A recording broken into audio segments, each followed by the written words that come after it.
April 30న భారతీయులందరూ ఎంతో పవిత్రంగా భావించే అక్షయ తృతీయ. దీనినే అఖా తీజ్ లేదా అక్తి అని కూడా పిలుస్తారు. ఈ రోజున చేసే ప్రతి పని అక్షయంగా ఉంటుందని, అంటే ఎప్పటికీ తరగదని నమ్ముతారు. అందుకే ఈ శుభదినాన చాలామంది తన జీవితంలో సిరి సంపదలు నిండాలని కోరుకుంటూ బంగారం కొనుగోలు చేయడానికి ఆసక్తి చూపిస్తారు. అంతేకాదు, అక్షయ తృతీయ నాడు కొన్న బంగారం ఎప్పటికీ విలువ తగ్గదని, పెరుగుతూనే పోతుందని విశ్వసిస్తారు. అక్షయ తృతీయ రోజున హిందూ త్రిమూర్తులలో సృష్టికర్త శ్రీ మహావిష్ణువును పూజిస్తారు. హిందూ పురాణాల ప్రకారం త్రేతాయుగం ఈ అక్షయ తృతీయ నాడే ప్రారంభమైంది. సాధారణంగా అక్షయ తృతీయ అలాగే విష్ణువు 6వ అవతారమైన పరశురాముని జయంతి ఒకే రోజు వస్తాయి. అయితే తృతీయ తిథి ప్రారంభ సమయాన్ని బట్టి పరశురామ జయంతి అక్షయ తృతీయకు ఒకరోజు ముందు కూడా రావచ్చు. అక్షయ తృతీయను ఎంతో ఉత్సాహంగా, శక్తితో, భక్తి శ్రద్ధలతో జరుపుకుంటారు. హిందూ మతంలో దీనికి చాలా ప్రాముఖ్యత ఉంది. అక్షయ అంటే శాశ్వతమైంది, ఎప్పటికీ తగ్గనిది అని అర్థం. తృతీయ అంటే శుక్లపక్షం 3వ రోజు. ఈ రోజున చేసే శుభకార్యాలు జీవితాంతం శ్రేయస్సును కలిగిస్తాయని ప్రజలు నమ్ముతారు.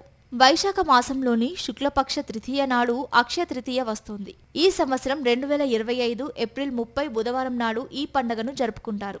రోహిణి నక్షత్రం బుధవారం కలిసి రావడం ఈ రోజును మరింత పవిత్రమైనదిగా భావిస్తారు. అక్షయ తృతీయ పూజ ముహూర్తం ఉదయం 5:41 నుంచి మధ్యాహ్నం 12:18 వరకు, మొత్తం 6:37. తృతీయ తిథి ప్రారంభం ఏప్రిల్ 29, 2025 సాయంత్రం 5:31 నుంచి. తృతీయ తిథి ముగింపు ఏప్రిల్ 30, 2025 మధ్యాహ్నం 2:12 వరకు. ఈ రోజున కొత్త వ్యాపారాలు, ఉద్యోగాలు ప్రారంభిస్తారు. గృహప్రవేశాలు చేస్తారు. ముఖ్యంగా బంగారం, వెండి ఆభరణాలు కొనడానికి ఈ రోజు చాలా పవిత్రమైనదిగా భావిస్తారు. వీటిని కొనడం ద్వారా జీవితంలో విజయం, అదృష్టం, శ్రేయస్సు లభిస్తాయని నమ్ముతారు. ఈ రోజున కుబేరుడిని, లక్ష్మీదేవిని ఆరాధిస్తారు.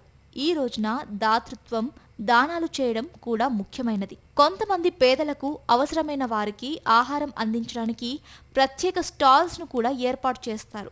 అక్షయ అనే పదానికి ఎప్పటికీ తగ్గనిది అని అర్థం. ఇది కొత్త ప్రారంభాలకు సంకేతం. కొత్త వ్యాపారం ప్రారంభించడం, వివాహం, పెట్టుబడి లేదా వ్యవసాయం వంటివి. భారతదేశంలో ప్రజలు బంగారాన్ని తరచుగా పెట్టుబడి రూపంలో కొంటారు. ఇది శాశ్వతమైన శ్రేయస్సు, సమృద్ధికి చిహ్నంగా పరిగణించబడుతుంది. అందుకే అక్షయ తృతీయ సందర్భంగా బంగారం, ఇతర ఆభరణాలు కొనడం హిందూ సంస్కృతిలో చాలా శుభప్రదంగా భావిస్తారు. బంగారం శాశ్వతమైన సంపద, స్వచ్ఛతకు చిహ్నం. కాబట్టి అక్షయ తృతీయ నాడు బంగారం కొనడం వల్ల ఇంటికి శ్రేయస్సు వస్తుందని నమ్ముతారు. అక్షయ తృతీయ నాడు బంగారం కొనడానికి శుభ ముహూర్తాలు ఉన్నాయి. అవి ఏప్రిల్ 29న సాయంత్రం 5:31 నుంచి ఏప్రిల్ 30 ఉదయం 5:41 వరకు, మొత్తం 12:11. అలాగే సాయంత్రం ముహూర్తం 8:16 నుంచి ప్రారంభమైపోయి రాత్రి 9:37 వరకు ఉంటుంది. ఇక రాత్రి ముహూర్తం 10:57 నుంచి ఏప్రిల్ 30 ఉదయం 3 గంటల వరకు ఉంటుంది. ఏప్రిల్ 30న ఉదయం 5:41 నుంచి మధ్యాహ్నం 2:12 వరకు, మొత్తం 8:30. ఉదయం ముహూర్తం ఉదయం 10:39 నుంచి మధ్యాహ్నం 12:18 వరకు. ఈ శుభ ముహూర్తాలలో బంగారం కొనడం వల్ల ఇంట్లో సిరి సంపదలు నిలుస్తాయని, అదృష్టం కలిసి వస్తుందని ప్రజలు గట్టిగా నమ్ముతారు.